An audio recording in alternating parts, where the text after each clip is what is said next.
I'm Father John Markey. I'm a professor of theology here at Oblate School of Theology. I'm also the director of our PhD in Spirituality program.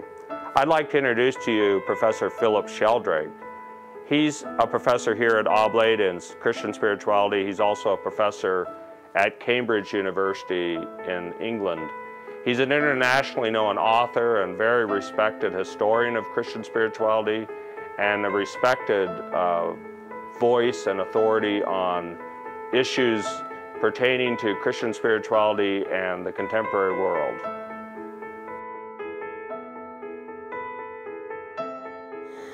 I first got interested in spirituality when I was asked to teach at London University way back in the mid-1980s, and I was also at the same time asked to take over from the founding editor a journal of Christian spirituality, and I'd had no experience of university teaching and I'd had no experience of editing, so I kind of learnt on the job.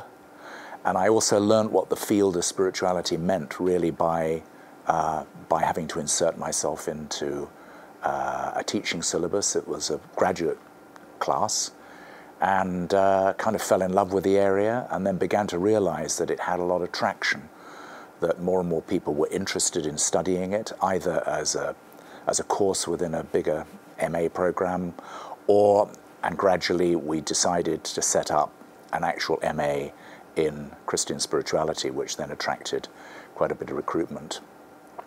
After that, I was in Cambridge. I was asked to go to Cambridge to help out in the Ecumenical Theological Federation, and I taught courses there. And then finally I was asked to go to a new institution called Sarum College, which was a former Anglican seminary, which was reinventing itself as a centre for adult religious theological education and formation. And I was asked to set up yet another MA in Christian spirituality linked to the University of Wales. And all this time I was also trying to do some of my own thinking and writing, and produced a number of books on the interface of spirituality and history, interface of spirituality and theology, and also eventually on theories of place, identity, and the city. And more recently I've moved on to think about the spiritual city, what might be a spirituality of urban life. And I've also been asked to do a couple of books that are not for a Christian audience. Very short introduction series by OUP on spirituality, and also Bloomsbury have a Guide for the Perplexed series, so I was asked to do the volume on spirituality for that, and that covers the whole spectrum. Spirituality in all the world religions, plus secular, atheist spirituality, professional spiritualities. So I found myself getting into this kind of broad modern interest in spirituality as something that adds some kind of value to the way people try to lead their lives. And that's why it's becoming more and more involved with some professional fields like healthcare, business studies, and so on. It's kind of ethics plus. So that's what I've been involved in. Well, because I began very much within the Christian tradition. So for me, if you like, spirituality in that context was very much a study of how people across time have tried to lead a Christian life. In other words, to express their beliefs in lifestyles, supported by certain kinds of practices, such as meditation and prayer and so on. Then when I got interested in spirituality beyond Christianity, I said I spent a year in India, so I first got exposed to Hinduism and Buddhism there, and to a lesser extent to Islam. I realized that they were sort of parallel, you know, if you like. They wouldn't use the word spirituality particularly, although nowadays they have. It's a Christian word that's been adopted more and more across other religions and people of no religion. So I've had to expand my understanding of what spirituality is. And so in terms of other religions, I've said, well, it's basically the way that anybody with a religious affiliation attempts to, as it were, express that through not only a series of personal practices, but also through some kind of principled, what you might call framework of meaning. When you move out from religion, clearly what people seem to be looking for is something that is more than just, I'm thinking of professional worlds, is not just about the particular skills that are related to their world, let's say healthcare or business or commerce or law or social work, just to name a few. They're looking for something that, as it were, provides them with a framework of values and meaning. In other words, it involves some kind of worldview that lies behind both what they're doing, why they're doing it, and who they're doing it for. It's more than ethics. It's not just about right and wrong actions. It's actually about some kind of vision. And people are looking for something that's is not just about let's say, I don't know, being a good business person in kind of a technical sense, earning lots of money for the company or whatever it is, but also has some sense of I don't know, the service of the wider community, that business isn't just existing for profit, but it's also existing in some way to service the human race. Another big area that a lot of people are interested in is leadership. And again, leadership is about skills. It's about technical skills. It's also about interpersonal skills. But again, when people talk about a spirituality of leadership, what they're looking for is some kind of framework of value, framework of meaning. It doesn't necessarily have to be very philosophical, and it's certainly not explicitly religious, but nonetheless expresses some understanding of what they think life is about, or should be about.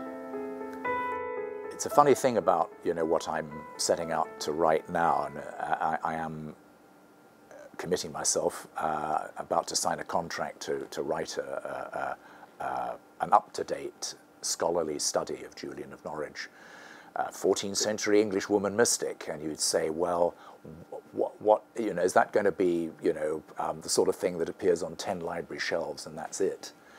The funny thing about Julian, and why I got interested in Julian in the first place, is that for a whole range of reasons, she's got an immense audience. And they're not just people who are Christian or even religious. There's something about the way she wrote which has an ability to capture people's imagination. So there's a lot of popular stuff out there about Julian, both articles and books. And her text, in modern English, of course, is readily available. It's been continually published by Penguin, for example, for years, decades. So there is actually a fascination with her. And I'm still trying to work out precisely what it is. This medieval 14th century woman, about whom we know actually very little, because she doesn't say a lot about herself. Why this should be capture so many people's imagination, but it does. But behind that, there needs to be up-to-date scholarship. And there's been a lot of work done on her text. There's been a lot of work done on her environment in 14th century Norwich and what made her think the way she thought, say the things she said, what her audience was. It was largely, we think, lay people, not professional clergy or religious. So she was writing for a broad audience that she thought needed to hear this message. And as far as I can see, a lot of people are still captured by this message. But I think, as I say, behind that, it's important that there is some solid scholarship. And I think in English there is a need for an up-to-date theological study, because a number of the ones that were interesting and are out of print, or in one case, sadly, a person died prematurely, so is unable to re-edit her text. So we're left with what was there when she died in 2000. So there's a space to do this, and it's clear that the publishers think there is a market for it. So that's one thing I'm doing. Another thing I'm hoping to do is to build on the book I recently published with Wiley Blackwell called The Spiritual City, on spirituality, theology, and the urban, by taking one of the ideas there called urban virtues and doing another book, which I'm provisionally entitling Civility, Cultivating Urban Virtue. And this is hopefully going to reach a wider audience, not just of people interested in religion, but people interested in thinking creatively about what makes the good city from a human point of view. And And who has a responsibility for trying to inculcate the virtue of urban living in people? Is it families? Is it schools? Is it public or political leadership? All of these questions I'm fascinated by, and it has a strongly practical, I suppose, trajectory. But I want to do it in reference to making available some of the best thinking about urban stuff, but for a more general readership.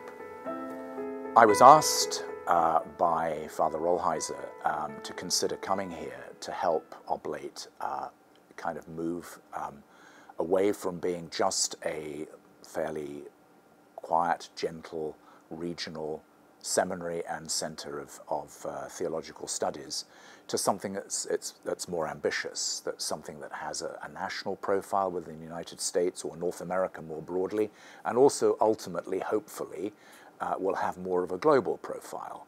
And that part of this was the development of a whole set of programs in Christian spirituality. Not in a narrow sense, but in a sense that also enables us to be in dialogue, let's say, with other religious traditions, ultimately, but also, well, let's say, with professional groups. So part of the idea was, a bigger part of the idea was to set up a doctoral PhD program and also a specialist pathway through the already existing DMin. And of course, it was already an existing MA in Christian spirituality. And for the doctoral program, the school had been told they needed somebody with some kind of track record in the field, some kind of global reputation or whatever it was, to not just to teach, but to advise on how to develop the program, and also to provide a range of networking connections with other people, so that the school would more and more intersect with the world of spirituality. Now, I was very excited by this, because there are actually, for all the modern interest in spirituality, there are relatively few doctoral level programs in the English-speaking world. That's what we're talking about, essentially.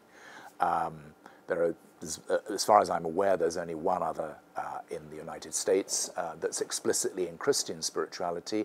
There are others in spirituality more broadly. So this seemed a really good opportunity for Oblate to do something that would be both innovative and also kind of very much defining, so that people would say, yes, Oblate is a place where you go if you really want to do doctoral level work in Christian spirituality. I think that was the hope, and that's what excited me, the opportunity to be part of helping the school develop along those tracks. In addition, there was also some suggestion that it would be great if the Spirituality Institute that we've set up for the study of contemporary spirituality might also include more of a continuing education and also professional outreach dimension. And I have a little experience of that myself with healthcare professionals both in Europe, in the UK, in Norway, and also in the US, but other fields as well. I'm thinking of leadership. There's a whole lot of work being done at the moment on spirituality and leadership, particularly in reference, I think, to the kind of business world, the commercial world. So there was a real opportunity to think more broadly about how Oblate could become a focus for this kind of professional enhancement, but also continuing education. Because of the interest in spirituality, there are a lot of people who don't want to do graduate programs, but they do want to have some kind of inspirational and also content, rich understanding of what all this thing about spirituality is about. Plus, some of my other work has been an interreligious dialogue, particularly Christian-Muslim, which in the current climate, the current world, is actually of critical social and political importance, not just religious importance, because of the whole problems of violence and conflict that often is given a religious name, even if it's not really authentically to do with religion. And so I've got a real commitment to being part of that. So I thought maybe Oblate could also eventually get involved a little bit in interreligious, across boundaries of religions in spirituality. But that's the long term. That's a big ambition.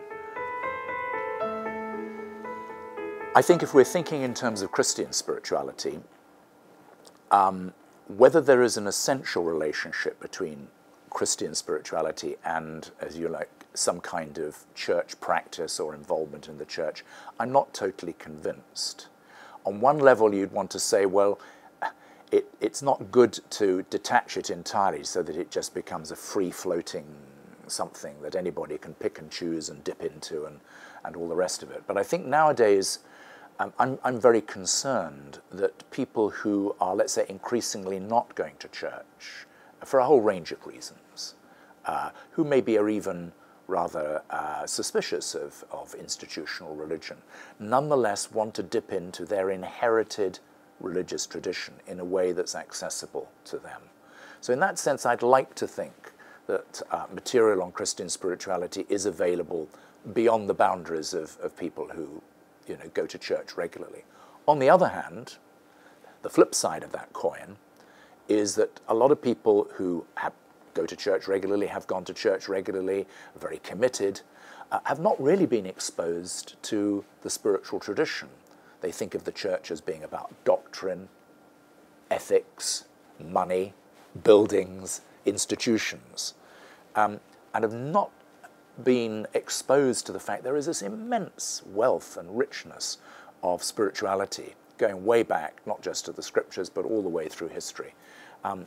So making that accessible so that they can actually tap into that and enliven their religious lives by something that isn't just institutional. That's something I really believe very firmly in. And I think if the church is going to have any vibrant life in the future, it needs to really take seriously exposing its own tradition. It's been very bad at doing that. It's not concentrating much on that, to its own membership, to enliven them and to energize them and to give them something that they can actually live with and live by. Well, one of the things, as I said earlier, about specifically Oblate School of Theology and why I, an unrepentant Englishman, who lives in London most of the time, would come to somewhere like Oblate is because it is doing something unique. It's also got both the desire and the ability to make connections with some of the best scholars in the field. So one of the reasons I would say people should come to, or could come to Oblate, would be not only because it offers unusually a doctoral program, a doctoral level program in Christian spirituality, both in the PhD sense and also the D.Min sense, but also because it is increasingly able to tap into the scholarly world, the best world of people who are doing really good scholarship, but also have a capacity to teach, because that's really important. It's not just good to have scholars who know their texts and know their history and know their theology. We need people, and Oblate is making really big, important efforts to connect with people who can teach in an inspirational and effective way, and that's as important as the scholarship. So that's why I would recommend people coming here. Oblate's at an early stage of its development, so it's actually at a very exciting moment. It's a place full of potential. And I think for students coming in at that moment, they can be part of this development. This isn't a tired program. This is an energizing program because it's still in process of being invented. And students coming now can be part of that whole process.